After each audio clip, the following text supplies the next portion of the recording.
बुद्धि जो है इनको आ जाए, धन्यवाद। इसके बारे में भी भगवान से प्रार्थना करता हूँ। धन्यवाद। जय हिंद।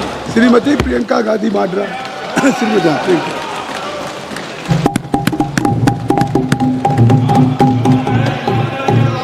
धन्यवाद अध्यक्ष महोदय जी, आपने मुझे इस विषय पर बोलने का मौका दिया। कुछ दिनों पहले हम राम मनोहर लोहिया अस्पताल गए थे। पुलिस लाठीचार्ज में घायल दिल्ली की उस छात्र की स्थिति जानने के लिए जो आईसीयू में अपनी जिंदगी की सबसे बड़ी लड़ाई लड़ रही है। हमसे कुछ ही समय पहले आदरणीय स्वास्थ्य मंत्री जी श्री जेपी नड्डा वहां गए थे और उनसे कुछ समय पहले अन्य नेता भी गए। जब तक हम वहां पहुंचे, उस लड़की की मां नेताओं के आने जाने से गुस्से में थी। हाँ? सुन लीजिए, सुनिए, किसी की पीड़ा का मजाक नहीं उड़ाते। किसी कोई भी हो, किसी की पीड़ा का मजाक नहीं उड़ाते। आप संसद में बैठे हैं, निशिकांत जी आप बना रहे हो। जब तक हम वहां पहुंचे, उस लड़की की मां नेताओं के आने जाने से गुस्से में थी। किस लिए आए हो? उसने आईसीयू के दरवाजे के बाहर खड़े होकर हमें पूछा। हमारे सामने कांपते हुए हाथ जोड़े कहने लगी कि धन्यवाद आप आए हैं, ठीक है, मगर मुझे किसी से नहीं मिलना, मुझे किसी से बात नहीं करनी। महोदय, उस मां की पीड़ा से उसका पूरा शरीर कांप रहा था, लेकिन उसने दृढ़ आवाज में कहा, सुबह से बड़े बड़े लोग यहां आ रहे हैं, एक के बाद एक वीडियो बना रहे हैं। वह भी आए जिन्होंने मेरी बेटी का ये हाल किया है। किस लिए? उसने हमसे पूछा। किस लिए? मेरी बेटी की बलि तो चढ़ गई है, लेकिन उसे कुछ भी हो जाए तो मैं उसके लिए अपने आप लड़ूंगी। मुझे किसी की मदद नहीं चाहिए, मैं अकेले लड़ लूंगी। महोदय, शायद मुझे यहाँ खड़े होकर सबके सामने ये बात नहीं कहनी चाहिए, मगर उस माँ की गुहार ने मुझे शर्मिंदा किया। उसके दिल के टूटने की वो आवाज जो अस्पताल की दीवारों से में गूंज रही थी, मेरे मन में अभी भी गूंज रही है। इसलिए उस माँ की इजाजत लिए बिना मैं आपके द्वारा आदरणीय प्रधानमंत्री महोदय जी और आदरणीय गृह मंत्री महोदय जी से पूछना चाहती हूँ कि क्या जरूरत थी एक मासूम बच्ची पर इस तरह दमन करने की? क्या जरूरत थी उन छात्रों पर आंसू गैस चलवाने की, उन पर लाठियां बरसाने की, उन पर वाटर कैनन्स चलवाने की? क्या जरूरत थी उन नौजवान लड़कियों को जलील करते हुए उनके कपड़े फाड़ने की, उनको बेरहमी से गंदी तरह पिटवाने की? देश के युवाओं पर पैलेट गन्स और AK-47 चलवाने की क्या आवश्यकता थी? क्या वे आतंकवादी थे? क्या आतंकवादी हैं? टेररिस्ट हैं? हाँ, कांग्रेस बोल रही है।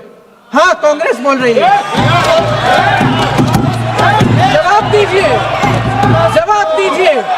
कांग्रेस बोल रही है, जवाब मांग रही है, जवाब दीजिए।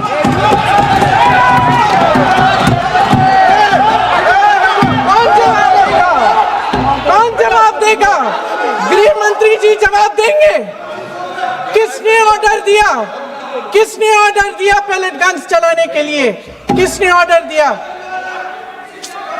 आपके माध्यम से मैं पूछती हूं अध्यक्ष महोदय, किसने ऑर्डर दिया? प्रधानमंत्री जी ने दिया? गृह मंत्री जी ने दिया? जवाब देंगे? पूरा देश पूछ रहा है, सिर्फ कांग्रेस पार्टी नहीं पूछ रही है, पूरा देश पूछ रहा है। अध्यक्ष महोदय, देश के माता पिता पूछ रहे हैं, छात्र पूछ रहे हैं, अध्यापक पूछ रहे हैं, पूरा देश आज ये पूछ रहा है। और आपकी जिम्मेदारी बनती है कि आप इस सवाल का जवाब दें। क्यों डरते हैं आप इस देश के नौजवानों से? क्यों डरते हैं आप इस देश की बुलंद आवाज से? और उस आवाज को दबाने का हक आपको किसने दिया है? महोदय, ये सदन यहाँ बैठे हुए सांसदों की जागीर नहीं है, ये इस देश की अमानत है। यहाँ बैठे हम सब इस देश की जनता, इस देश के युवाओं, बुजुर्गों, गरीबों, अमीरों और सब धर्मों, सब वर्गों के देशवासियों के सेवक हैं। हम उनके प्रतिनिधि हैं और ये सत्ता हमें उन्होंने ही दी है। इस देश का संविधान हमारी सर आंखों पे, इस देश का लोकतंत्र सर्वोपरि है, इसे ध्वस्त करना पाप है। यह करोड़ों जनता हमसे सिर्फ एक चीज मांगती है, जवाबदेही। इंग्लिश में इसे अकाउंटेबिलिटी कहते हैं। हमें सत्ता देकर, हमें यहां तक लाकर सिर्फ उसकी ये गुहार है कि जो हम करें उसकी भलाई के लिए करें, और अगर उनके साथ अन्याय हो तो हम उनके प्रति जवाबदेह बने और उन्हें न्याय दिलवाएं। पिछले दिनों हजारों बच्चे सड़क पर उतरे, उन्होंने अपनी पीड़ा व्यक्त की। गांधी जी के दिखाए हुए रास्ते पर अहिंसा और सत्य को अपने दिलों में रखते हुए, गाते, मुस्कुराते हुए शांतिपूर्वक प्रदर्शन किया। लोकतंत्र के सबसे पवित्र सिद्धांत के तहत उन्होंने अपनी आवाज उठाने का अधिकार कायम किया। ये उस भारत के बच्चे हैं जो गांव में रहते हैं, जो महानगरों में रहते हैं, जो छोटे कस्बों में, छोटे शहरों में रहते हैं, जहां माँ अपने गहने बेच देती है, पिता अपनी जमीन गिरवी रख देता है, एक परिवार अपनी पूरी जिंदगी की कमाई बच्चे के सपने पर खर्च देता है। और अब उन्हीं बच्चों को लगने लगा है कि आज इस देश में मेहनत से ज्यादा बेईमानी मायने रखती है, मेरिट से ज्यादा पैसा मायने रखता है। तब सिर्फ एक छात्र नहीं हारता, उम्मीद हारती है। इन परेशान बच्चों ने अपनी उम्मीदें आपसे साझा की। उनकी मांगे क्या थी? कि पेपर लीक करके उनके साथ जो बार बार अन्याय किया जा रहा है उस पर कार्रवाई की जाए, कि जो सिस्टम उनके भविष्य को कुचल रहा है उसे सुधारा जाए, कि जो माफिया उन्हें घेरे हुए है उसे हटाया जाए, कि जिस मंत्री के कार्यकाल में यह सब हुआ वह इस्तीफा दे, कि उन पर बर्बरता करने वालों पर कार्रवाई की जाए और उसके लिए माफी मांगी जाए। बस यही उनकी मांग थी ना, कि जो शिक्षा और स्वतंत्र अभिव्यक्ति का अधिकार उन्हें संविधान ने दिया है उसे कायम रखा जाए। महोदय, हमारे एजुकेशन सिस्टम में कुछ समय से बहुत खामियां भर चुकी हैं। बच्चों पे जो प्रेशर डाला जाता है उसकी वजह से सैकड़ों बच्चों ने आत्महत्या कर डाली है। उससे भी ज्यादा बच्चे डिप्रेशन में डूब रहे हैं। परिवारों पर बच्चों को पढ़ाने लिखाने के लिए घूस, capitation fees, tuition fees, coaching fees आदि के घिनौने दबाव हैं। लोन लेने पड़ते हैं, सामान बेचना पड़ता है और उसके बावजूद मजबूत बन पाएंगे क्योंकि बेरोजगारी चरम पे है। इस सरकार ने रोजगार पैदा करने वाले सभी सेक्टर्स को लगातार कमजोर किया। एग्जामिनेशन सिस्टम खुद फेल हो गया है। पिछले दशक में 152 पेपर लीक हुए, 750 करोड़ छात्र प्रभावित हुए, मगर एक भी दोषी, एक भी माफिया को सजा नहीं।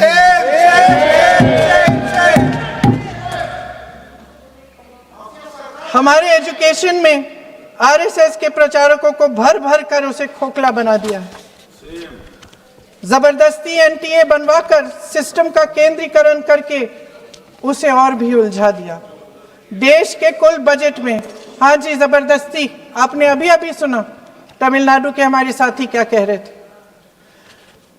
देश के कुल बजट में एजुकेशन बजट की हिस्सेदारी हर साल बढ़ाने की बजाय घटती जा रही है। 1.4 लाख करोड़ रुपया का पूरा बजट एजुकेशन बजट है और 1.32 लाख करोड़ सिर्फ नीट देने वाले 22 लाख बच्चों के परिवारों से हर साल खींचा जाता है। एक और शर्मनाक आंकड़ा भी है। 1.4 लाख करोड़ रुपया हमारा पूरा एजुकेशन बजट और 16 लाख करोड़ रुपए जो मौजूदा सरकार ने बड़े उद्योगपतियों के लोन माफ किए हैं। सोचिए कि इस सरकार की प्राथमिकताएं क्या है। सच ये है अध्यक्ष महोदय कि जिस तरह अस्पताल में उस छात्रा की मां का विश्वास पूरे सिस्टम से हट गया है, उसी तरह देश के युवाओं का भरोसा इस पूरे सिस्टम से टूट चुका है। और जब इस तरह देश के भविष्य हमारे युवा निराश होकर सरकार और सिस्टम से अपना भरोसा हटा देते हैं, तो उस भरोसे को फिर से बनाने के लिए सिस्टम के अंदर से जवाब नहीं ढूंढा जा सकता, उसके दायरे से बाहर निकलना पड़ता है, नए सिरे से ठोस प्रयास करने पड़ते हैं। अफसोस की बात यह है अध्यक्ष महोदय कि इतना हो जाने के बाद भी आदरणीय प्रधानमंत्री महोदय जी और उनके साथी इस सच्चाई को समझ नहीं पा रहे हैं। वे अभी भी ये सोच रहे हैं कि पीआर, नैरेटिव चेंज और पालतू मीडिया के सहारे एक बार फिर उनकी नैया पार हो जाएगी। परसों शिक्षा मंत्री जी ने शर्मनाक परिस्थितियों में अपना इस्तीफा दिया और कल यहीं मकर द्वार पर मेरे सत्ता पक्ष के सांसदों ने जिंदाबाद के नारे चिल्लाते हुए उनका संसद में ऐसे स्वागत किया जैसे मानो कोई सुपरस्टार पहुंच गए हैं। विडंबना देखिए महोदय, जब भूतपूर्व शिक्षा मंत्री को मुकुट पहनाया जा रहा था, स्वागत हो रहा था उनका, तब महाराष्ट्र में एक परिवार पेपर लीक पीड़ित अपनी बेटी की आत्महत्या का शोक मना रहा था। आपकी सरकार ने देश के करोड़ों छात्रों को क्या संदेश दिया? आपको किस बात का गौरव है, किस बात का अभिमान है? ये कौन सा अहंकार है? जहां आंखों में शर्म होनी चाहिए वहां बेशर्मी और स्वागत के नगाड़े बजाए रह रहे हैं। एक तरफ मातम है, दुख है, यहां फूल माला डाल रहे हैं। कोई आप पर कैसे यकीन करे? प्रधानमंत्री महोदय जी ने नया शिक्षा मंत्री चुना, एक ऐसे व्यक्ति को इस पद पर आसीन किया जिसने एक गर्भवती महिला के बलात्कारियों की रिहाई पर अपनी सहमति व्यक्त की, खुशी जताई। देश की करोड़ों लड़कियों को प्रधानमंत्री जी ने इससे क्या संदेश दिया? सर, अखबारों में है, अखबार में नहीं। मेरा कुछ भी बोल के चले जाते हैं क्या? अरे ये तो कैसा क्या है इनके पास? ऐसा ही कोई आरोप लगा दीजिएगा। कोई नियम कानून नहीं है।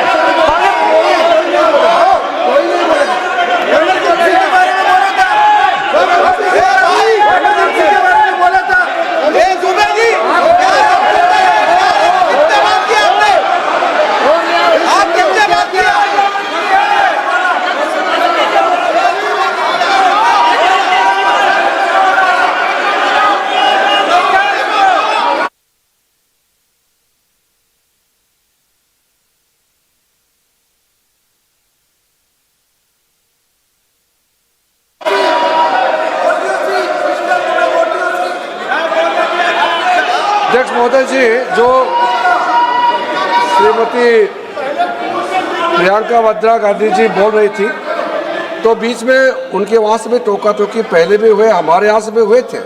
अभी हम लोग तो शांति से सुन रहे हैं, लेकिन जो अभी अभी हमारे वर्तमान नए शिक्षा मंत्री को जो उन्होंने टिप्पणी की, कैरेक्टर असैसिनेशन है एक तरीके से संसद में, और इस तरीके के भाषा हम उम्मीद नहीं करते हैं। मैं इसमें प्रहलाद जोशी जी ने भी खुद कहा है, एक तो उन्होंने प्रियंका जी ने जो गलत बात कही है रिकॉर्ड पे, उसको रिकॉर्ड से हटा दिया जाए। दूसरा इस तरह का भाषा का इस्तेमाल ना करें। आपने डिबेट से पहले आपने अपील किया कि संसद में डिबेट का स्तर को नहीं गिराने चाहिए। उनके पार्टी के वो सीनियर लीडर है, वो पहली बार चुन के आए हैं, मगर उनके पार्टी में सीनियर है। जिम्मेदारी के साथ बोलना चाहिए। अगर पूरा ऑथेंटिकेट नहीं कर सकते हैं तो मैं ये मानता हूं कि उनको क्षमा मांगना चाहिए सदन से।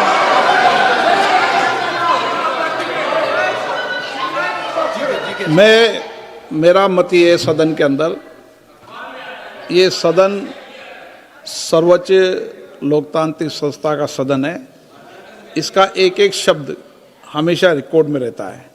मैं माननीय सदस्य से आग्रह करूंगा कि बिना तथ्यों के हमें इस तरीके के सदन के पटल पर बात नहीं होनी चाहिए।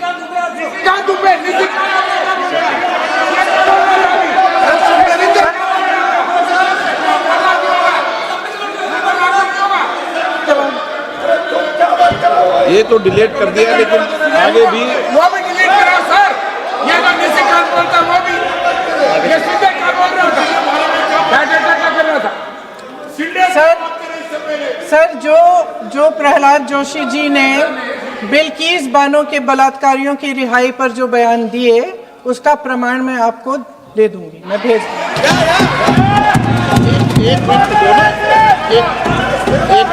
मैं ऑथेंटिकेट कर लूंगा। स्पीकर का डायरेक्शन 115, उनको पहले ऑथेंटिकेट करने का है सर। ऑथेंटिकेट करेंगे उसके बाद वो आगे बढ़ेंगे, ऐसा नहीं होगा। पहले ऑथेंटिकेट करने दो सर। उनको ऑथेंटिकेट करने के लिए कहिए, ऑथेंटिकेट करने कहिए उनको।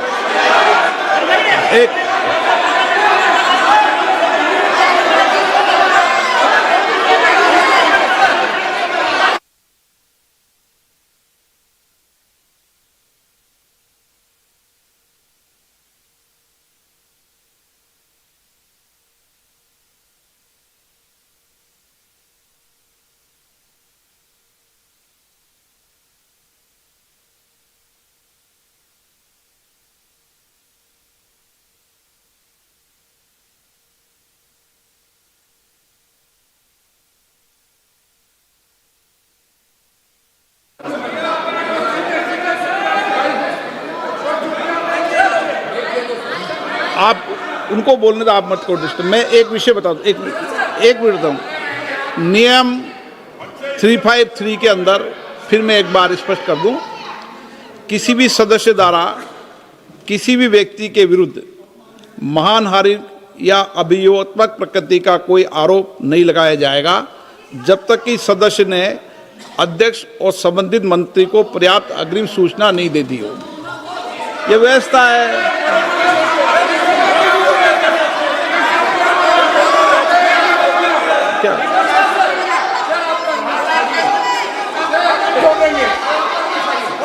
House, ma'am, the same house, Honorable Shrikant Dubey told, still that is in the record about Indira Gandhi ji. Still that in the record. Still that in the record. Sir, you are not removed, sir. बोलो, आप भी बोल लो।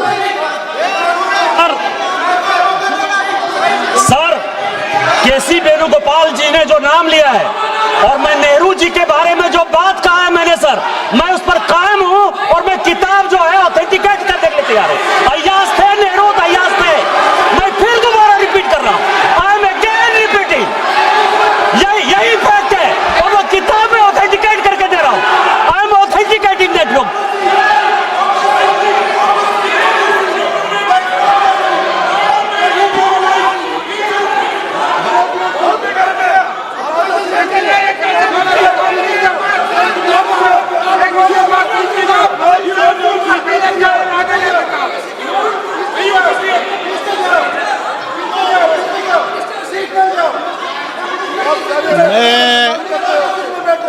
मैं जब आसन पर होता हूं, जो मैं व्यवस्था देता हूं, चाहे सत्ता पक्ष हो या प्रतिपक्ष हो, मैं समान व्यवस्था देता हूं।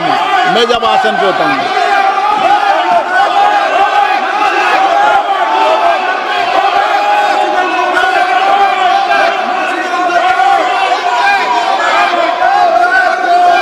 प्लीज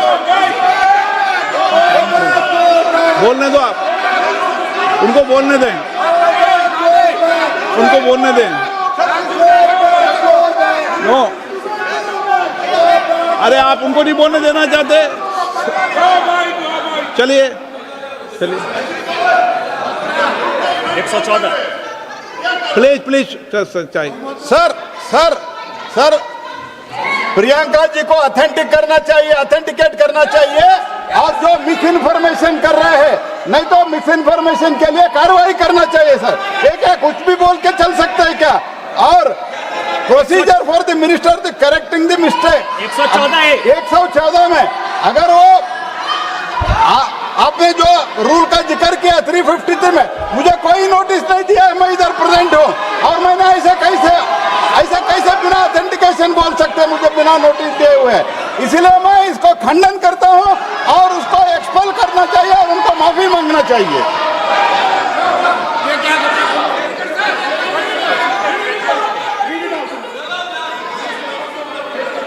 नहीं भैया ये चैप्टर आगे नहीं बढ़ेगा सर। बिल पे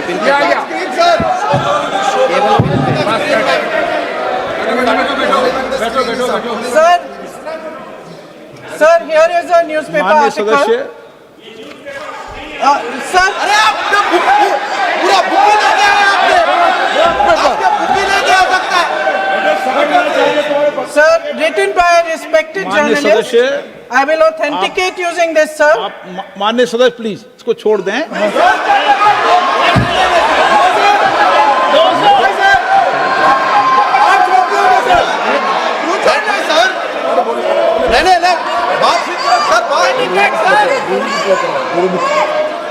सर अगर जोशी जी अपने बयान का इस खंडन कर विधेयक रहे पर ही हैं क्या? चर्चा होगी।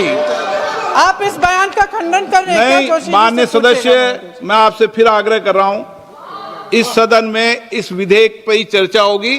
फिर भी नो,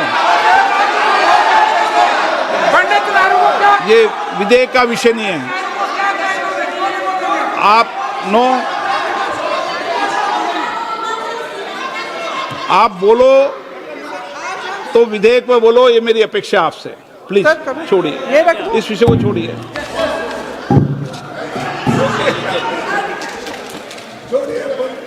आज हम सदन पटल पर एक ऐसे विधेयक में संशोधन पर डिबेट कर रहे हैं जो 2024 में पारित हो चुका था और इसमें मुख्य संशोधन यही है कि पेपर लीक के अन्य अपराधों के लिए सजा बढ़ाई जाएगी।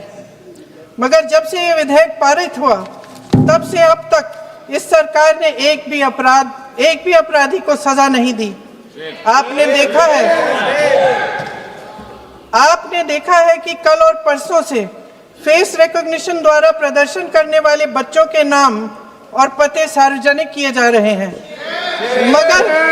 मगर यही काम पेपर लीक करने वाले अपराधियों के लिए अभी तक नहीं किया गया। ना इस विधेयक में पेपर लीक रोकने के कोई ठोस कदम है। इससे देश के युवाओं का भरोसा कैसे बनेगा? अध्यक्ष महोदय, आदरणीय प्रधानमंत्री महोदय जी को आपके माध्यम से मैं कहना चाहती हूं कि शायद उन्हें अपने सलाहकार बदलने चाहिए। वे असलियत से एकदम टूट चुके हैं। नई कमेटियां बनाने से काम नहीं चलेगा। उनका अध्यक्ष चाहे कोई भी हो।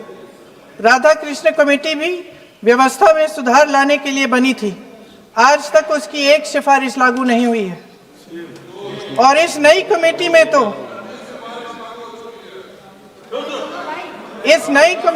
तो एक एक्स-आईबी चीफ,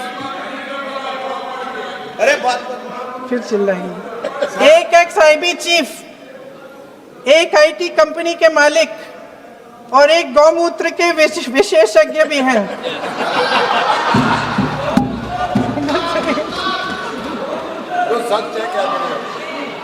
इन्हें शिक्षा के बारे में क्या पता जी? सर सच है। आप आज मेरे से नाराज हो रहे हैं। मन मुस्कुरा लीजिए। वो आपने भी चुनाव लड़ा।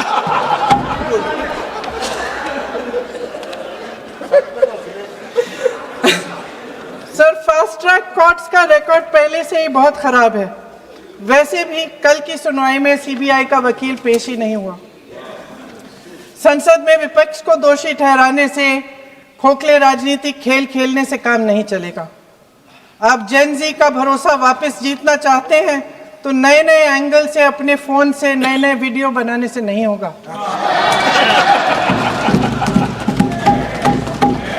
प्रधानमंत्री जी को कैमरे का एंगल नहीं, दिल का एंगल बदलना पड़ेगा।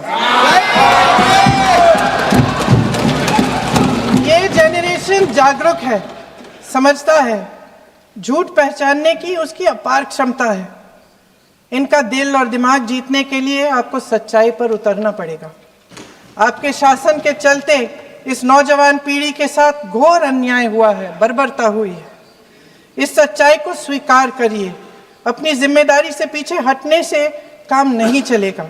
आदरणीय प्रधानमंत्री महोदय जी, आपको जिम्मेदारी लेनी पड़ेगी, ठोस कदम उठाने पड़ेंगे। शिक्षा विशेषज्ञों को इकट्ठा कीजिए, छात्रों, अध्यापकों, सभी स्टेक होल्डर्स को साथ लेकर, अन्य विचारधाराओं के थॉट लीडर्स के साथ गहरी चर्चाएं करवाकर एक नई शिक्षा प्रणाली तैयार कीजिए। मौजूदा नेशनल एजुकेशन पॉलिसी में 8 महीने तो एग्जाम चलते हैं, अध्यापकों को पढ़ाने का समय नहीं मिलता। सिर्फ आरएसएस के लोगों से भरने की बजाय सिस्टम को शिक्षित, एजुकेटेड, उन्नत और उदार दृष्टिकोण के लोगों से भी भरिए, जिनकी योग्यता सिर्फ उनकी विचारधारा न हो। रोजगार पैदा करने के सख्त कदम उठाइए, इस पर फोकस करिए। मेडिकल कॉलेजेस की संख्या बढ़ाइए, चिकित्सा शिक्षा का विस्तार कीजिए, ताकि ये बच्चे जो मेहनत कर कर के भी अपने भविष्य नहीं बना पा रहे हैं, एक उज्जवल भविष्य का सपना देख पाए।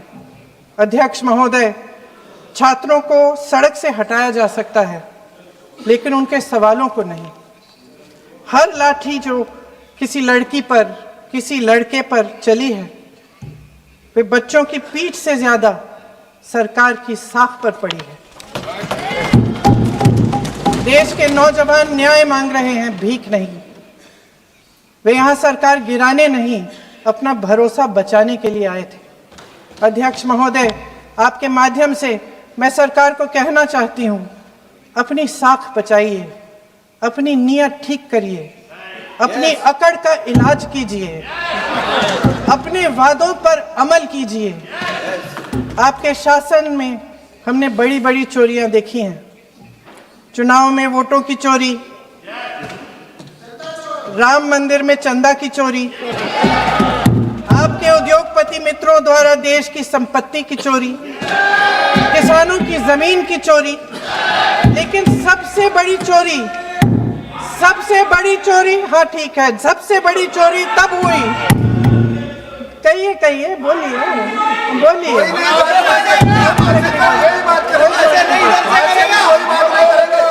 सुन लीजिए, शांति से सुन लीजिए, शांति से सुन लीजिए। आपको मौका मिलेगा, आप जितनी भी चोरियों की बात करना चाहते हैं आप कर लीजिए, अभी मेरा समय है। सबसे बड़ी चोरी तब हुई जब देश के नौजवानों के भविष्य, उनके सपने चुराए गए। भविष्य की चोरी, सपने की चोरी किसी भी चोरी से कहीं बड़ी होती है महोदय। अगर देश का युवा निराश हो जाए, अगर देश का युवा निराश हो गया, उसकी उम्मीद टूट गई, तो सबसे बड़ी हार भारत की हार होगी। और हम कांग्रेस और विपक्ष के लोग जान दे देंगे, मगर भारत की हार नहीं होने देंगे।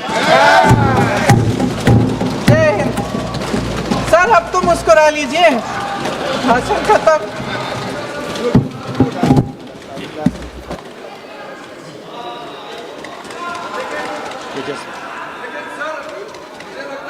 जी ने राहुल गांधी जी का स्पीच का चोरी कर लिया है, वो पूरा ड्रामा।